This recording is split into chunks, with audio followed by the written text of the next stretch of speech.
Hello to our viewers. My name is Crystal Stapley, and I'm a business litigation attorney in the Washington, D.C. office of Vinson Elkins. This video is the third in a series of interviews with my colleague, V&E partner Rick Sofield. Rick is an authority on national security legal issues, and today he will help us get smart on the convergence of multiple national security regimes used in the United States.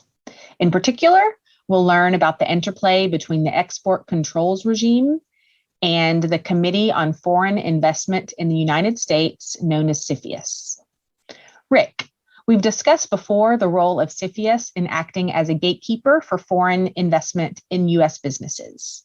What role does the U.S. export control regime play in the U.S. national security landscape? So as we discussed, CFIUS evaluates foreign investment in U.S. businesses and has expanded its jurisdiction with respect to what it calls critical technology, critical infrastructure, and sensitive personal data U.S. businesses.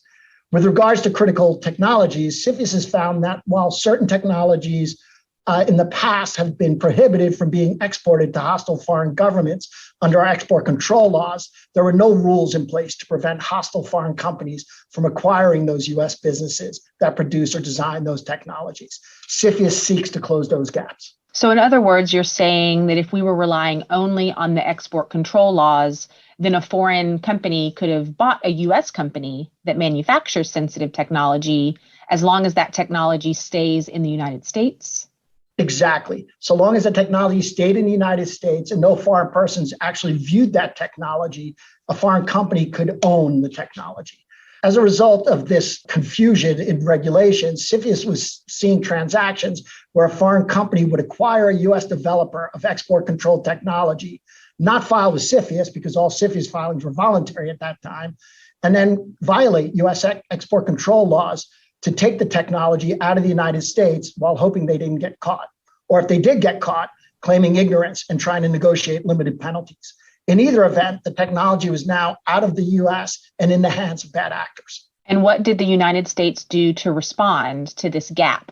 In an effort to better protect U.S. export controlled technology, FIRMA allowed CFIUS to create a mandatory filing regime for certain export controlled technologies, backed up by the ability to impose significant penalties up to the full value of the transaction. So our export control laws are designed to prevent United States sensitive technologies from being exported when to do so would compromise U.S. national security interests.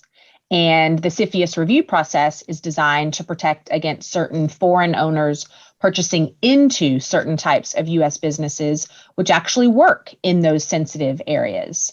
What types of critical technologies does CFIUS help protect? So CFIUS defines critical technology in relationship to 6 broad categories of existing U.S. export controls. The first is defense articles or services set forth in the International Traffic in Arms Regulations, or ITAR. The second is items included on the Commerce Control List set forth under the Export Administration Regulations, or EAR. The third is specially designed to prepare nuclear equipment. The fourth is nuclear facilities, equipment, and material. The fifth is select agents and toxins that can be used in biological or chemical weapons.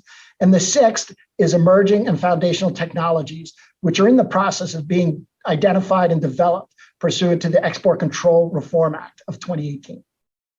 Under what circumstances is a CFIUS filing for a transaction involving critical technologies mandatory?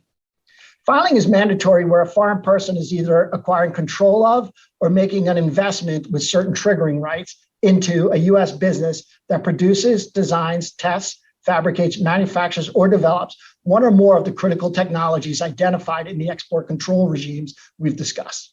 For example, if a foreign investor makes a relatively small, let's say 5% equity investment in a startup that is conducting research to improve infrared sensors that are export controlled, and the investment also gives that foreign investor the right to access proprietary results of the US company's research, CFIUS would have jurisdiction over that less than controlling investment.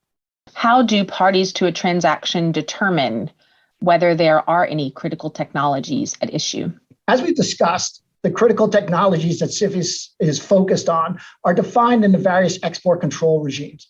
It's important for companies to have sound export control policies and procedures to help identify whether they possess such products or technology, and to work with qualified practitioners to properly assess whether the company's products or services are covered under relevant export control regimes. I'd like to take a minute to talk through this overlapping national security regime you're describing. The world is currently watching the events unfold involving Russia and Ukraine. Can you illustrate for us how the U.S. export control regime and the U.S. Cyphious review process would play their respective roles in protecting U.S. national security interests from a country like Russia? Our export control regimes carry civil as well as criminal penalties. As just one of many examples, in June of 2021, 5 individuals were indicted in the Central District of California for exporting night vision goggles to Russia in violation of the ITAR regulations promulgated under the Armed Export Control Act. In this way, the US government was using our export control laws to punish those who sent critical technology to overseas adversaries. Cyphious is a bit different. As opposed to punishing companies or individuals after a violation has occurred, Cyphious tries to stop the critical technologies from leaving the country in the first place. It does this by prohibiting foreign threat actors from acquiring US businesses that produce, design, test, fabricate, manufacture, or develop such export control technologies. The idea here is that only trusted investors should be allowed to own critical technology US businesses. I fully expect that in the example I gave above, Cyphious would prohibit a Russian acquisition of a US company that manufactures export-controlled night vision goggles. Thank you very much, Rick. That's all the time we have for today. In our next episode, we're going to get smart on Cyphious's efforts to protect critical infrastructure.